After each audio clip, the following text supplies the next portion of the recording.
آج پھر میری الماری کو کس نے الٹ پلٹ کر کے رکھ دیا ہے؟ صبح اٹھتے ہی ہانیہ کی نظر اپنی الماری میں پڑی تو اس نے آنکھیں ملتے ہوئے امی کو پکارا، امی امی جلدی سے آئیں۔ ہانیہ بیٹی کیا ہوا؟ کیوں چیخ رہی ہو؟ امی جان میری الماری کا حال تو دیکھیں، کیا ہوا ہے؟ اس میں اتنا چیخنے کی کیا بات ہے؟ ناشتہ کر کے ٹھیک کر لینا۔ لیکن امی یہ کون کرتا ہے؟ میری چاکلیٹ اور چپس بھی غائب ہیں جو میں نے چھپا کر رکھی تھی۔ ہانیہ بیٹا، ممکن ہے سونے سے پہلے نیند کی حالت میں تم نے کچھ نکالنے کے لیے ایسا کیا ہو، پھر تمہیں صبح اٹھنے کے بعد کچھ یاد نہ رہا ہو۔ امی مجھے تو لگتا ہے سفیر نے کیا ہے۔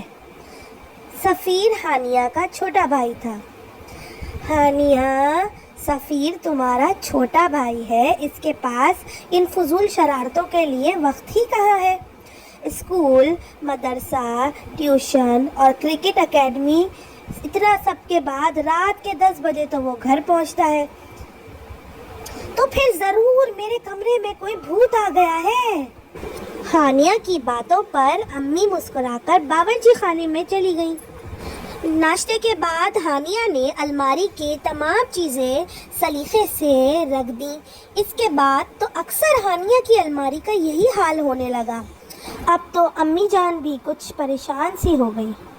ہانیہ نے روتی صورت بنا کر کہا، امی مجھے لگتا ہے اس الماری میں ضرور کوئی بھوت ہے۔ آپ مجھے پلیز دوسری الماری لے کر دے دیں۔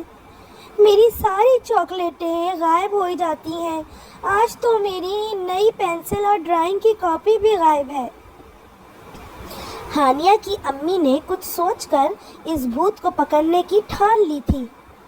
سفیر 10 بجے گھر میں داخل ہوا تو امی نے کہا، سفیر بیٹے کھانا کھا لو، گرم کر کے رکھ دیا ہے، جلدی سے منہ ہاتھ دھو کر آ جاؤ۔ ہانیہ آپی نے آج جلدی کھانا کھا لیا ہے اور وہ اب میٹھی نیند سو رہی ہے۔ سفیر اچھا کہتے ہوئے اپنے کمرے میں گیا۔ کھانے کے تھوڑی دیر بعد وہ چپکے سے ہانیہ کے کمرے میں داخل ہوا۔ ہانیہ گہری نیند سو رہی تھی۔